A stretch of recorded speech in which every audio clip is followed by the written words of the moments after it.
You guys recommended I started with this. Boogie2988 deserves his failure. Somebody asked me to watch this like yesterday. Dude, I don't know what it is about SunnyV2, but he seems to have like a burning hatred for Boogie, and it's funny to me. That's all I got to say. I just find it funny. And I'm definitely curious about this video. Somebody told me that Boogie like responded on Twitter with like a sob story kind of post. And you know, I can't find it. Apparently he took it down almost immediately. So there's not much I could do. But yeah, for people wondering how to become a member of the channel, it might just take a while for it to like get finished, being able to become a member. I just put it through for the membership thing. It might take a while. So for right now, just have fun and enjoy it. Let's just enjoy it. Shouldn't be a surprise to anyone. Right. Boogie recently announcing that he's basically broke shouldn't be a surprise to anyone, as if you follow all of his incredibly poor choices made over the last 4 and a bit. I legit just bought a Tesla. It's my first new car in my lifetime. I'm shaking big, so excited. I mean, it sounds like a decent... This is probably not an example of a bad financial decision for Boogie here. You know, a decent environmentally friendly car. If he was making the money, if he was sustainable. I almost bought a car. I almost bought a Dodge Challenger. Like a $50,000 car. And I was like, you know what? I'm not going to do that because I want to have kids soon. I'm happy I didn't make the... just decision, you know? Years, you'll understand that bankruptcy was almost unavoidable. So let's begin by looking at October 2018. Did he go bankrupt, or are you just using that? I think he's just using that as like a general word. I don't think he actually went bankrupt. It's more like he lost his crypto monies, right? In which Boogie's main source of income, his YouTube channel, slowly began to die. Oh. Up until this point, Boogie had established a... I will say one thing, losing subscribers doesn't necessarily mean death to me. I think like video traction matters more, but I understand what he's saying. The dude doesn't even upload. You know what I mean? Like that's the problem. The guy just doesn't upload at all. Like he does upload, but considering how much he was talking about how, you know, rough he was having it, like why wouldn't you do more content, you know?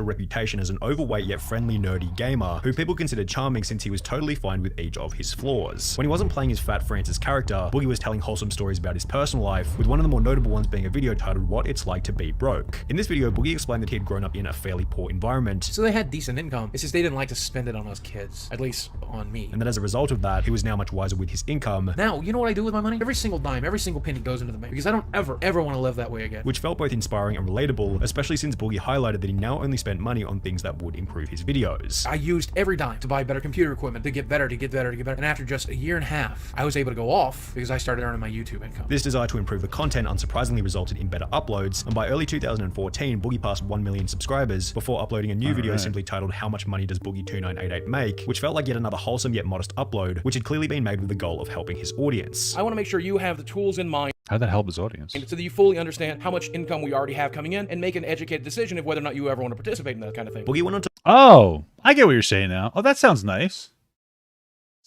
Sounds like what he's saying is like, hey guys, I'm gonna tell you how much money I make, so you don't have to donate to me if you don't feel like you have the money. Well, that's a nice thing to say. Politely implied that he was making over $100,000 per year from YouTube, which didn't include third-party income like Patreon. So let's take, for example, a YouTube channel similar to mine that's bringing in 10 million views per month. If a YouTube channel is bringing in 10 million views per month, divide that by 1,000, you've got 10,000. Multiply that by $1, and you'll have a really good idea of how much ad revenue that channel's bringing in. And that if you... I didn't. What was the math he was doing? I wasn't even too much math in my head. Was it like $10,000 a month or something? I don't know. Counted his YouTube channel as an asset, he himself was worth more than $1 million. Boogie, are you a millionaire? Well, it depends on how you calculate millionaire. If you include...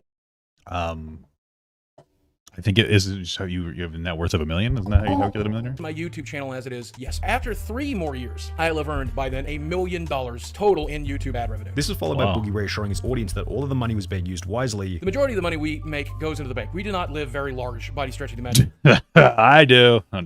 Weight-wise. I mean, obviously, I'm large, but we do not spend a grotesque amount of money. Which led to more positive comments such as, wild guess, but he's very rich now. He deserves it. He's one of the only YouTubers that didn't let the money and fame get to his head. He's still just as humble and cool as when he started. I admire that. Amazing video, Boogie. You're one of the realest, most transparent YouTubers out there, and please know that your fans appreciate it. I personally hope I don't become a transparent. Like a parent to a trans person. Not because I'm not trans affirming, but that's probably, I wouldn't want my kid to go through that struggle. That joke got weird. I clicked on this video randomly and I stayed to watch, and to be honest, I'm really happy this guy makes a lot of money. I don't know him, never seen his videos, but I'm just glad that he makes money. He's very humble and I respect that a lot. This positive sentiment toward Boogie resulted in more views, subscribers, and Patreon members, which strengthened his financial position immediately, whilst also giving him the chance to stream on Twitch, opening up another source of income which kept him financially stable during the adpocalypse. I will be Very fine. cool. Losing my YouTube ad revenue will hit us pretty hard, but I've diversified our income. Things were going so well for Boogie that in August of 2017, he paid for weight loss surgery. I'm home from surgery, that everything went well. The surgery went way better than I had expected. The doctor did it in a very short period of time. However, while this would initially improve Boogie's health dramatically, I'm 110 pounds down since the pre-op diet, and then I lost 7.5 inches from my waistline. it would eventually contribate to him going broke in an unexpected way. What are the statistics on those surgeries working? I think it's like 5%, or maybe that on weight loss surgery success. The only reason I ask is research shows that only 20% of people who have shed weight succeeding in maintaining long term. Most dieters found. Wait, oh, this is just weight loss statistics. I'm talking about. Oh, this is a weight loss surgery success. That's what I'm more interested in. Right, the long-term rate is 68 to 30. Okay, so it's about like 70%. It's actually a lot higher than I thought. So I'm showing that the benefits of weight loss maintained up to 20 years. Okay, cool. All right, it's a lot higher than I thought it would be. Okay. Yeah. Boogie explained in a video that for married people, the weight loss surgery tremendously increases the likelihood that you'll end up getting divorced. This I think I had heard that before. surgery and the recovery from it is really, really hard on a marriage. 85% of marriages fail after the surgery within the first 2 years. He added that Is that true? 85% of marriages fail from weight loss surgery. So, I mean, I would imagine the reason isn't because of the difficulty of recovery. I would imagine it's because that person lost a lot of weight and they feel self-confident and feel like they could do better. In fact, 81% of couples were still married 5 years after surgery, but where the U.S. population has a divorce rate of 3.5%, bariatric patients in the study had 8% divorce rate. Likewise, people who had never married before the surgery had a marriage rate of 18% compared to 7% in the U.S. population. Wait, hold on. This seems different. So what they're saying is most people maintain their marriages, but their divorce rate is basically double the divorce rate of the average American. So what the fuck is he talking about? people, the weight loss surgery tremendously increases the likelihood that you'll end up getting divorced. That part is true. It The does. surgery and the recovery from it is really, really hard on a marriage. 85% of marriages fail after the surgery within the first 2 years. I don't think that that's true. Where is he getting that percentage from? I don't know. Let's just keep moving. It just doesn't matter that much. He added that in the lead up to the surgery, his marriage was already in a rough spot. Our marriage was far from perfect. One major issue that was persistent throughout the entire marriage, and that was my anxiety disorder. And as a result of him now being in a healthier condition, his wife suggested that they should divorce. She told me that she was thinking about separating now that I was out of the surgery and now that I was nice and healthy. We talked about it and decided that she should take a break. 2 weeks into that, she called up and said that she had made her decision, that she wanted things to be a more permanent change, and that we should start moving in that direction. Boogie explained that his wife was extremely generous in the divorce, having stated that she wanted far less than 50% of the finances. And she's like, I want enough to where I know I'm going to be taken care of. And I'm like, okay. So she gave me a number, and I'm like, but that's not half. More? It wasn't half of what we were worth. It was less. It was less. However, as a result, Well, good on her, I guess. But I think she deserves half. I don't know. Listen, there's a lot to it. You know, even if she's a stay-at-home wife or whatever, while he makes the money, I mean, her supporting him and blah blah blah. Blah, you know. But that's, you know, that's whatever. result of the law, Boogie ended up giving her half of what he had anyway. She's legally entitled to 50% of everything we own. You make sure it's half, so she has no recourse moving forward. While Boogie's financial position had taken a that's pretty smart, though. substantial hit, his audience was Everything we own. You make sure it's half, so she has no recourse moving forward. Boogie's financial So was he saying that she still gave her half so that she had no reason to sue him after? That's smart though. That's a next level IQ play. I'll just be honest with you. position had taken a pretty substantial hit. His audience was still cheering for him with comments such as, "I hope this is the birth of a new Boogie, a healthy Boogie, no baggage, just a happy, healthy, outgoing Boogie." Well, if you lose a lot of weight, you end up having a lot of baggage, a little extra skin. Blah blah blah blah blah blah.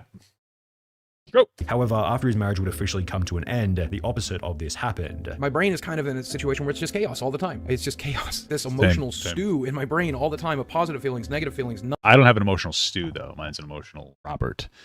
So a little bit of a difference there. numbness, frustration, and anger, you know. Not only had the split resulted in a massive blow to Boogie's mental health, but throughout the process, the Storytime rambling videos, which were once uplifting, inspirational, and designed to help his viewers, began to feel like they were being made Hey, thank you so much for the large gut membership, Barbarian Babe. I don't know why the alerts aren't working. with the goal of receiving sympathy pity from the audience. What was that? Additional and designed to help his viewers, began to feel like they were being made with the goal of receiving sympathy pity from the audience. Additionally, Boogie's positive He was probably depressed and making a lot of content, and it was probably just getting boring for people. can You know what I mean? And like maybe part of it is that he probably, this is the thing from watching this video, maybe Boogie was just depressed and he was getting positive affirmation from his audience, and so it encouraged him to make more of that content. And on top of the fact that he didn't seem to have like a wife, or I don't know if he had any friends, he had no one else to talk about this shit in private. And it probably was like a concoction of failure. That's sad. That's sad. New attitude where he wanted to invest his savings into making excellent content for the viewers had transformed into this complete lack of confidence for the future of his channel. And I'm not smart enough to be able to figure that stuff out. I'll never be good at titles. I'll never be good at thumbnails. I'm not even that good at video creation. Hey, you don't even need to make good titles or thumbnails. Mine are all terrible, so. Leading him to develop an attitude of just wanting to get by as opposed to wanting to grow his audience. As long as my rent is paid, as long as my mortgage is paid, as long as I can keep the lights on, as long as I can support myself and the people that I currently employ, hey, I'm happy with that. The final video related to his divorce, in which Boogie explained that he now fully owned his house again, happened to have been uploaded in October 2018, which was the very same month where Boogie began to lose subscribers. The decline will be addressed in a video titled State of the Channel 2019, in which he mentioned that the breakup had a significant impact on the channel's viewership. 2018, as we've talked about, was one of the roughest years of my life, and it really showed here on the channel. Before going on to state that the Storytime Pity Party videos were also impacting the channel negatively. I know, just complain and whine and just be miserable. Sharing the Storytime pity parties. You know, it's interesting because at the end, what it sounds like to me is that Boogie went through some rough stuff in his life and he no longer had anybody to talk to. And so he was talking to his audience, which makes perfect sense. And then they were like, wow, this is getting old. And this is something that happens in the real world, unfortunately, is that people... This is something that really does happen in the real world. People that are there for you can only put up with so much of you venting to them, even if it's justifiable venting. And you have to kind of get to a point where it's always healthy to vent. And I don't want you guys to think that it's not. And a lot of times it can be a fun, almost a bonding experience. Like when my wife vents to me or I vent to her, it makes you feel good that person is venting with you or venting to you because that makes you feel special. But the reality is that everybody has a certain threshold, a certain amount of venting that they can actually handle before they will not want to be with you. And it doesn't matter how horrible your issue is, you're going to wear down on people. And you have to learn that it's good to vent and you should vent to people that you can trust and everything, but you can't push it too far. Did I say too far? Like a fart? Sorry, too far. You can't push it too far. And it's something that you got to learn, especially with Boogie's issue is that like he's getting reactions. You know, he's making content that's about him being depressed and people are like, oh, I feel, such a way about this. And then they're giving him like the feedback loop of like, talk about this more. It seems like to him because he gets lots of views and then all of a sudden it just starts to unwind in itself. So. Hey, thank you so much, Haboric, for the small gut. I have to set up the overlay. It's not working for some reason. Who and what I am has been counterproductive in quite a bit in the last year or so. Mostly when it comes to the mental issues, the anxiety, the depression, stuff like that. Boogie would conclude the video by stating that he was very excited about the future. I'm feeling a lot better, and I'm very engaged and excited about what we will be doing here on the channel. However, only 3 days after this video was uploaded, a now infamous mega thread will be posted to Reddit, which will go on to significantly impact Boogie's reputation. Oh no. It was titled The Hidden Truth Boogie Doesn't Want You to Know, and it featured over 5,000 words, showcasing that Boogie wasn't exactly the nice guy he tried to portray. The thread brought up topics such as his behavior on stream, various edgy comments he'd made over the years. Bro, yeah, it's interesting when I first started streaming, it's an adjustment. Let me tell you, it's an adjustment. Because you go from making curated content where you show people exactly what you want to see to just like streaming. And I've had my times, and like I get feedback from the audience sometimes, and I always try to listen to it because I stream like every day, not a whole lot, 3 to 4 hours, almost every day.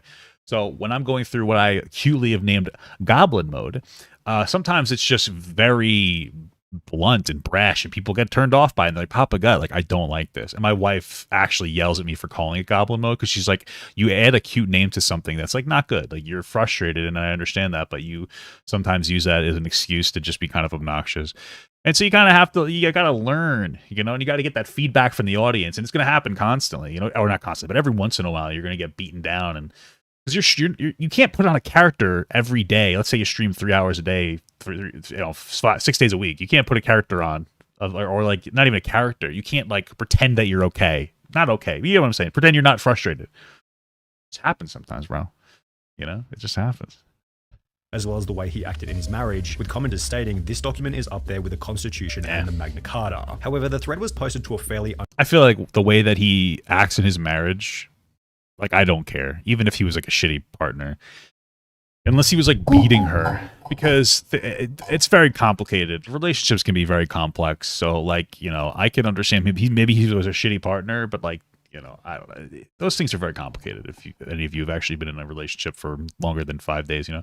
Unknown subreddit, and if Boogie had simply ignored the thread, people likely would have forgotten about it, although this isn't what would happen. Boogie instead decided to wage a war against the person who began the mega thread. I started a war. This guy has... Bro, Reddit is crazy. Reddit is horrible. I stay off of Reddit. That's why I disconnect from like Reddit and Twitter, because they're very toxic platforms. It's not even worth reading anything about you. Because people will... Because here's the thing. I haven't read the Reddit thread. I'll tell you that there's definitely misinformation in there. Even if there's some truths to it, there's definitely people on Reddit are actual savage animals. Like, I'm just letting you know. They're fucking goblins, bro. But not the good goblin, like when I go goblin mode. The bad goblin. Like from World of Warcraft, okay?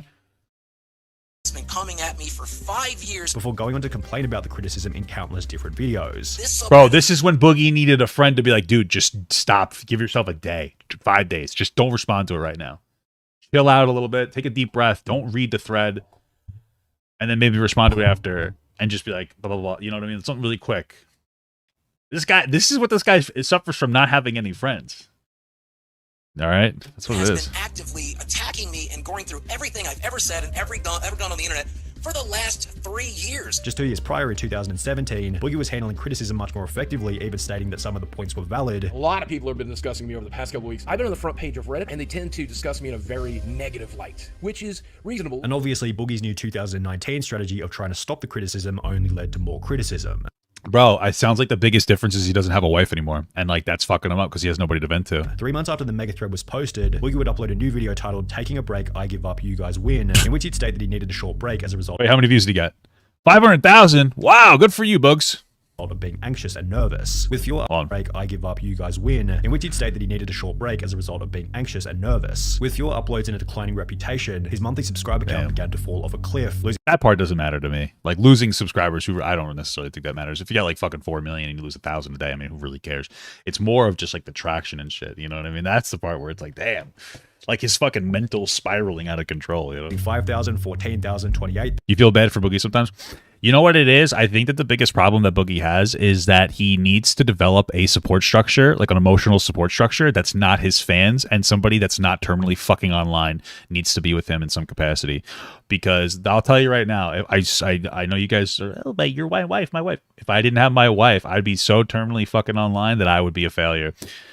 You need to stay grounded in the real world. And if you don't have that grounding, you're fucked for life, man. And I'll tell you, Boogie, most people on the internet, even if they think that they're not terminally online, they're terminally online. They don't have their grounding. You need to find somebody that you respect that will be able to be like, bro, just stop for like a second. Help you talk shit through and be like, this is stupid. None of this matters. None of this matters. You know? You need that person. Thank you so much. Nicholas has problems for the King Gut. Oh my goodness. Thank you so much. Wait, why are you King Gut? That's too big. Jesus, you guys are very generous. Thank you so much. The King Gut membership. 1,000. I'll answer that the why I stopped streaming on Twitch after. Hey, thank you so much for the small gut, Ty the Bruce. Just remind me then after this video. Before losing another 42,000 in August 2019, representing a decline of more than 100,000 subscribers in only 4 months. Rather than improving the content, Boogie ramped up the complaints and apologies, which not only led to a decrease in views from an average of 10 million per month to 2 million per month, but it also led to comments from his audience such as, I used to watch every video before. For me, you were like the Mr. Rogers of YouTube. Soft, understanding, and compassionate. Lately, it had just been apologies and complaining. I miss the old content, not because of Francis or gaming or whatever, but because of that person. Despite Boogie's clear decline in his views, subscribers, and income, his spending habits hadn't changed one bit, as midway through his collapse, it announced that he was taking on a $100,000 loan to purchase a Tesla. Why would he do it? This is dumb. I thought that he bought a Tesla. I thought he's like, hey, let me buy a Tesla when I'm doing really well, but he bought it when he was doing poorly. What a decision to make, man. Come on. I feel like he probably did it to make him happy, but things aren't going to really make you happy. And bro, no offense. Truly, I'm not even trying to be rude. No offense, but bro, could you even... Listen, this isn't meant to be mean. I'm being serious. Can you fit in the car? I'm not trying to be a fucking asshole. That sounds so rude. But from a practical perspective, I'm never going to buy a smart car. I don't even think they make those anymore. My fat ass is going to fit in there. I do have a Kia Soul. It actually does fit in there pretty well. So I ended up buying the X. I still haven't got it fully financed yet. I'm having to finance it, obviously. Oh my God, I just put myself $100,000 in debt. My car payment's $1,700 a month or something. oh my god, Something like that. That's more money than I make on Twitch. That's like half of my YouTube revenue this month. Boogie then made a why would you do that? What a fucking moron! And like also you have to pay taxes, Boogie. If that's more than you make on Twitch and half of your revenue on YouTube, like what are you making then? $5,100 a month? You have to pay taxes on it, you fucking idiot. Oh my god. Wait, how come he didn't factor that into his allowance that he was talking about? Maybe he sold it or something. tweet about how expensive the car was, giving him another opportunity to make himself look like an idiot. I tweeted out that I was not going to be able to afford this car. Reddit and Twitter lost their minds. Oh, are you trying to manipulate people into giving you money? The answer is yes. Give me some money. If you guys want to help me pay for my Tesla, please go ahead and dig deep. I sure would like free Tesla. Reach down in your pockets and give me $100,000 tonight. Which becomes even worse An idiot. after he'd mentioned that he still owed a bunch of money on his house, My house is worth $300,000. I still owe $200,000 in the house. and that he knew the Tesla was going to my decline in God. value over What an time. idiot. But that car is just going to get cheaper and cheaper and cheaper as it goes. In the year that followed, Boogie's Patreon members almost halved from 120 down to 65, partially as a result of him taking long breaks from creating content. You'll notice that for the last 3 weeks, I've really not been updated. I have Big problem too is it seems like most of his content at this point, even till to now, it seems to be about him and like what movements he's making. Like it's not like, hey guys, I got a haircut today. Like that's whatever. I made a video like that recently, obviously, as you can see. But it's like, hey guys, here's why I have been gone on YouTube. Hey guys, I'm gonna yell at a YouTuber. You know what I mean? Like, I'm gonna fucking have a problem with something on YouTube. Here's another thing that I'm doing. Over explaining yourself is another problem. You know, it's crazy. not streamed in 3 weeks. Which accompanied the transformation of his comment section from a once positive place full of supporters to a wasteland of negativity full of detractors. If you're gonna take a 3-week break, that's fine, because sometimes the mental health focus can help, but you need to have a plan coming back. You know what I mean? Like, you need to have like a plan. Like, okay, I'm going to do this for 3 weeks. I'm going to take a deep breath. I'm going to work on this, and this. Here are the problems I've identified. Again, this guy has nobody to talk to. So how is he going to do that? It's incredible how openly money-oriented this guy is. This guy talks like a minister from some cheesy, scammy late-night ministry where you're supposed to send a $50 check for good luck. Let me tell you something. This is one thing I've been really adamant about, is that, like, I will go get a real job if I have to. And I always kept that in my mind, so that I would try, I wouldn't become so obsessed with the money that I would become like a fucking goblin, right? I have two potential things I could do. My wife's uncle runs like a company, so like a higher up at a company. I'm not gonna give specifics, but I could probably get a job there and work my way up very quickly. I'm actually I have a lot of experience working a real job, like managerial experience as well. Or I can go back to the bus company and I could start at like $25 an hour driving like a school bus. You know, so like, and then I probably still stream on top of that. You know, so like I'm ready. I'm always ready to go back to work. I just because you know what I mean. Like you have to be ready. You have to be, or else you're like that, because it's so weird. It's like if you aren't ready to go back to work, if you're not ready for your second option, if you don't have a plan B, that's what it really comes down to, and you rely all 100% on your plan A. If that plan A starts to crumble, you start to freak the fuck out, and then you're freaking out. And your desperation to try to catch it makes it crumble faster. You know what I mean? It's the sad reality, bro. It's the sad reality. You know? And one day I might just go back to driving buses for like intentionally. Like when I get to the point where I'm like retiring. Because I don't think I'm ever going to stop working. I just want to work an easy job when I get older, 50, 60 years old. Because I've heard so many stories of guys stopping working 2 years later, they're dead. They just lose motivation for living. I don't know what it is, and I don't really hear that about women. I hear that about men, though. I don't know what it is. Men are just miserable. I don't fucking know. But I'm a miserable man, so I'd rather just work. Imagine this guy would win the lottery and be broke within 12 months, which would eventually turn out to be somewhat accurate. After his back and forth with Frank Hassel in early 2021, Boogie had to shell out a bunch of money for legal fees. Let me point out just how expensive all of this was. And obviously, I took money out of my bank account and I paid for it out of pocket. This cost tens of thousands of dollars to fight. Which also resulted in Boogie producing less content. I was advised by everyone to live stream less, to make less YouTube videos, to say less things that can be taken out of context and used against me before we had a result, because you know from Reddit and 4chan that that's what they like to do. 4chan. But that cost me a small fortune and lost wages and lost ad revenue as well. However, thankfully, according to a video titled I Am Finally Rich, How Crypto Made Me Rich, Boogie apparently had no financial problems whatsoever. Okay, so that part comes after the fact. So this guy got bogged down, and then he made like a risky crypto investment, and it went really well. And he did not diversify his bonds.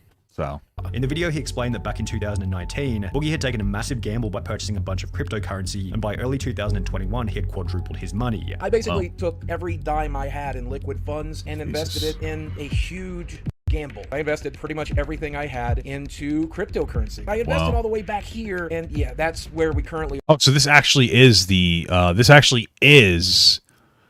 the representation of his cryptocurrency. So he invested back when? Everything I had into cryptocurrency. So he went from about 8,000. I invested all the way back here, and yeah, that's where. So he made like 5 times now. Is that what he said? 3, 4, 5. So to say that I doubled my money is an understatement. In fact, I did more than that. Boogie then tried to pathetically coax his audience into trying to give him more money. Never feel pressured to get one of those memberships down below. Never feel pressured to subscribe on Twitch. Never feel pressured to make a donation or interact with one of my sponsors. Never feel pressured to buy a t-shirt. Before going on. Okay, I get what's happening. So he made a bunch of money, and then afterwards he's like, guys, don't feel pressure to do all these things. I don't know how much I care about that. Only because like people at the end of every video, even if they make millions of dollars, are like, don't forget to like, subscribe, comment, member, piss in my mouth. Send me your piss so I can drink it, you know? People do that shit all the time. On to state that he planned on taking the money out of crypto to put it into a safer investment. And that's if I don't take the money and invest it in something that will make me money, which I am most certainly going to do. However, as highlighted by almost every comment, the video aged incredibly poorly. Because only a year after posting it, Boogie uploaded Those are 3 comments that said that, but sure. New video titled See, 3 of them, yeah. This aged very well. Oh, this guy said it aged well. That's probably absolutely not sarcastic, so. I Need Your Help, in which he explained that he had lost almost all of his money to the crypto market and now required donations from the audience. What's crazy to me is this motherfucker still pays people to like edit his videos, I think, and like thumbnails. Why the fuck do you need to do that? You know how like easy it is to do a fucking thumbnail for yourself? You don't have to do this is literally something that you can make on like a website, like really quick, like, oh, like I could do this real quick right now. Like, you want to do it right now? Let's see if we could speedrun making a thumbnail.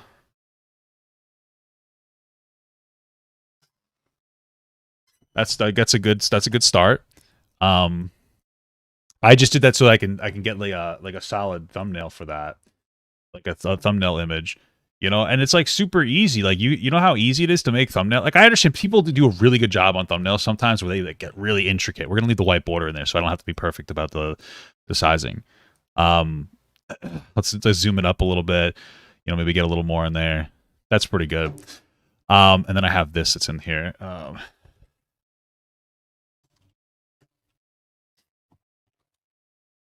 You know, we can do one of these, change the color to like, you know, we get like a nice white. I like this. And then we could probably just like mess around with it, maybe make it like bolder or something, or we could change like the font to something. Let's make it the God of War font. I have it here. We could probably do that. I don't know if it allows a background though, so that's unfortunate. So I'll probably put it back to something else. No, I guess it's fine. Yeah, why isn't the outline work? Oh, there we go. Help me come. We got that. We're pretty much good. I mean, I just feel like I can make this a little bigger, and then we're probably golden. And I just made a thumbnail, Boogie. There you go. There's my. There you go, Boogie. I mean, bada bing, bada boom. Help me come. Like, I don't know. This is all it takes, dude. I feel like this might not be exactly as good, but this is pretty good. This is a decent one. There you go. That was a little bit of now. This is a decent thumbnail, no? That's a pretty solid thumbnail. I feel like I did it. Like, that's all you gotta do, dude. It's not that hard. That's what I'm saying. Well, this is a video I've dreaded making. You know I spent a tremendous amount of money on dumb things. But the biggest issue is Hey, thank you so much for this the small gut membership, Brewster. that I had a nice big nest egg, but I put my money in the crypto market in the wrong section, and I pretty much lost most of everything. This is the most interesting case study. Watching someone who hasn't had to work in over a decade finally have to go back to work. True. I remember him saying, "Don't worry about me. I'm financially secure to the point that if I stop making videos tomorrow, I can live comfortably for the rest of my life." Just remember that the reason this video was filmed in his garden is because if it was filmed in his office, we'd all be able to see his thousands of dollars worth of arcade machines, magic cards, and gaming memorabilia. While it's almost True. How come he didn't start selling that if he was in such such financial restraints? Is that what it's called? impossible to find a single positive comment on the entire video, Boogie would receive one Let's see if we can find one. memorabilia. While it's almost impossible Hey, I'll send you $10 to make a video of Francis getting a job and working at Target. Sorry, you have to work, man. We all do. Bro, this kills me, though, because, dude, this guy, it doesn't matter how disliked he is by a good number of people. If you look at his shit, and I've said this before, I don't know why, Boogity, that's his name now. I've said this before, okay? Well, it is. Look at this. This guy posts. So these are 2 from 2 days ago, 4 days ago, 8 days ago. So if we're having we're going to say that there's 2 to 4 day gaps, 9 days ago, 11 days ago. Never forget. 13 days. So let's say he posts every other day. What? You're posting 8-minute videos every other day. What the fuck are you doing?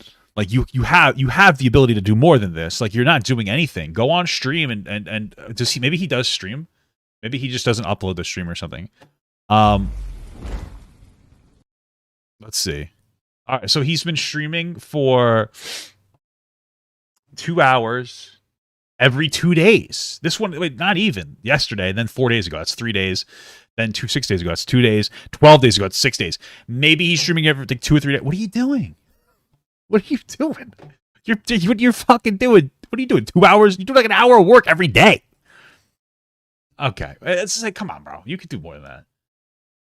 I'm just saying, dude. You're your own biggest enemy at this point, literally.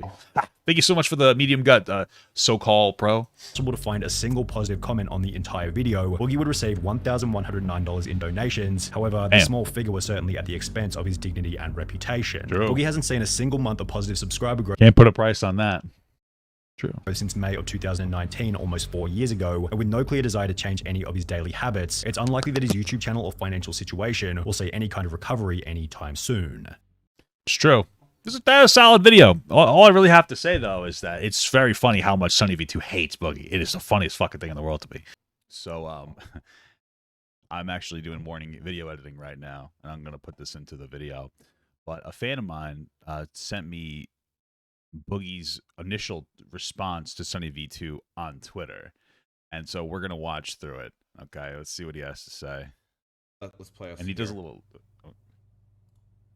Big video being dropped from a YouTuber saying I deserve to be broke and lamenting all of the bad financial decisions I made over the last years. I'm not going to talk too terribly much about it here. No. Go watch it if you want to. But yes, you make a lot of bad financial decisions when you plan to kill yourself. Oh my god! I've talked about this publicly. Oh my god! I'll talk about it here one more time. My plan was to spend every dime I had and then blow my fucking brains out. Oh my god! Jesus!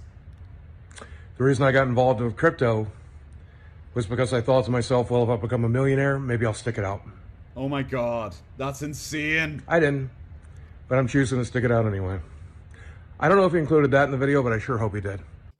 Bro, come on. For real, man. What are you doing? You know what that looks like to people. It looks like an emotional bait post, bro. And there might be levels of truth to it, but you're all over social media talking about this over and over again, and it feels like maybe there's a level of it that's a cry for help, but I think there's a level of it that just, I think there's a level of it that is just begging for sympathy. And the reality is that, even if it is true, I'm going to be absolutely real with you. I've been in relationships before, one in particular, where the woman kept saying that if I left her, she would take her life. And, that wasn't a good relationship for either of us. And, she's not the worst person in the world. We have our struggles. But, that type of even if it's true, that you realize it's manipulative, because this comes off as hey, take down your video because I'm sad. You know what I mean? It's deeper than that, but bro, come on. Like this isn't like the way to do it. This isn't the way to generate like an audience or respect. Who cares about an audience? This isn't a way to generate respect. You know you're struggling in the department of respect. You know you're never going to get your platform back to what it once was because you've destroyed that. But you can get it to a really good spot if you start moving in a way that people respect. And you can have a nice, solid audience. You don't have to get 500,000 views a video, but you can get back to 50,000.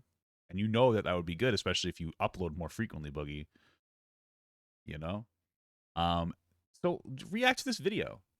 React to SunnyV2's video. I react to it. Oh, my Lord. It's funny how much SunnyV2 hates Boogie. It comes off as a guy who used to be a fan who's just so tired of Boogie. Bro, listen. If you do react to it, which you should, here's a little bit of advice. React to it in a way that's not, frankly, the same bullshit fence-sitting Boogie that's we've been seeing for a long time. And here's what I think goes through your head when you do this shit. I think that you get criticism, and there's like one of two ways you go about it. Either you try to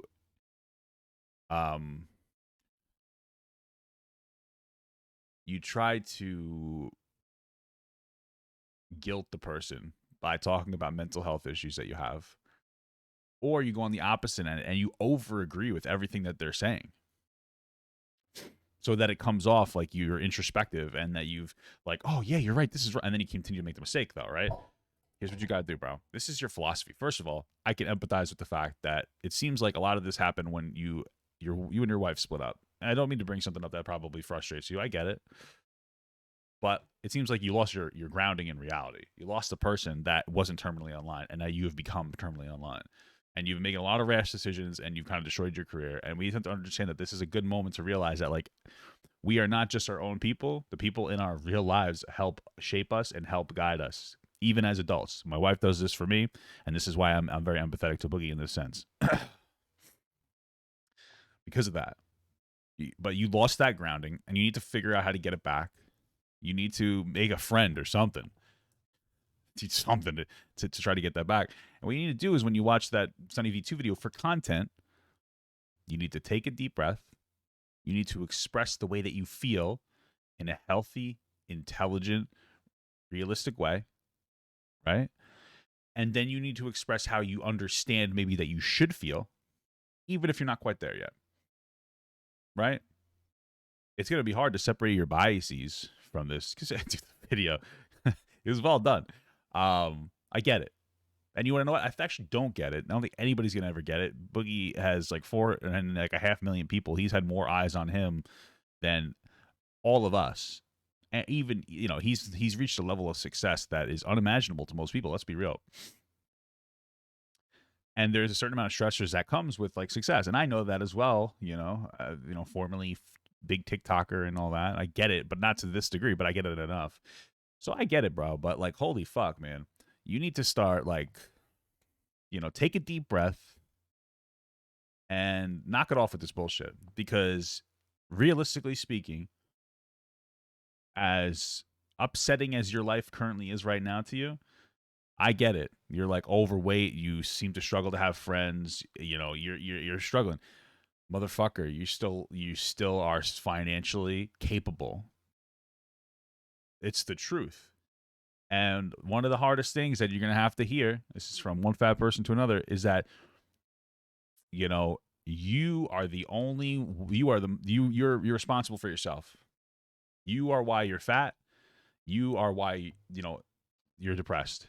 And I'm not saying that there aren't exterior factors for being overweight and depressed. I understand eating, stress eating. I do it too. But at the end of the day, you can't control the outside factors. All you can control is Boogie's interaction with these factors. And you need to start loving yourself so that you feel worth working on. That's it. You need to get your shit together. And sometimes you got to just pick yourself up by your fucking bootstraps, brother. And you got to say, you know what? I'm Boogie. I love myself. You know, I know, and loving yourself means you know that you're better than where you are right now, and that you can get there. You just got to try to be consistent. You got to try to reorient that behavior. That don't even fucking try to lose weight, Boogie. Stop trying to lose weight. I know that sounds silly because obviously he needs to lose weight. Stop focusing on losing weight. Stop focusing on it. Focusing on getting healthy. Okay, losing weight means I got to stop eating. I got to start making healthy choices. Right now, you're not. So the reality is you can take it a little slow. Stop drinking soda or energy drinks. I see you drinking them all the time. Right? And I feel like the reason you're drinking soda and energy drinks and all these like stimulating fucking things is because you have diabetes and it's fucking you up, and you're having energy. Your energy's dipping throughout the day. That's a you problem, brother. Stop drinking that shit. Drink water. Drink some diet soda sometimes. You know what I mean? Drink stuff that it's better than regular soda. You know? They got Diet Mountain Dew. Start eating a serving of fibrous vegetable with every one of your meals. Eat the disgusting fucking pizza that you're going to eat, motherfucker, but have a handful of broccoli 10 minutes beforehand. That's it. You'd be surprised how much that filling you're going to get. This is more advice. You can save your food for later. That sounds so crazy to like a lot of people that are listening to that. But bro, that's advice for myself. You don't have to eat everything when you get it. You can save it for tomorrow's meal. That's okay. It really is okay. Right? Try to cut down on those sugars, brother. I know that they're addictive, but you need to do your best, right? I eat sugar-free oatmeal. I'm diabetic too. I eat sugar-free oatmeal. It helps a lot. I'm not going to lie to you and say that I haven't had a little bit of candy here and there. I need to do better too. Have some sugar-free oatmeal. It satisfies that sweetness. You know? Try that. Quaker. It's pretty good. It's not too bad. I take 2 packets, put some water in it. I like mine a little thicker. A minute in the microwave. Boom, boom, boom. I'm good. Right? Don't put so much food on your plate. Put some food on your plate and then make yourself get up to get more food. Exercise. If exercise to you means you can only walk from the fucking chair to the living room, then do that 5 times a day and work your way up. Okay? So that's my advice to you, bro. Stop fucking beating down on yourself and get your shit together. Okay? And you can get the respect back, but you just have to put in the effort. There you go. I want Papa Gut to pee on my face, but just as a friend. There's nothing weird about that. I want him to pee on my face.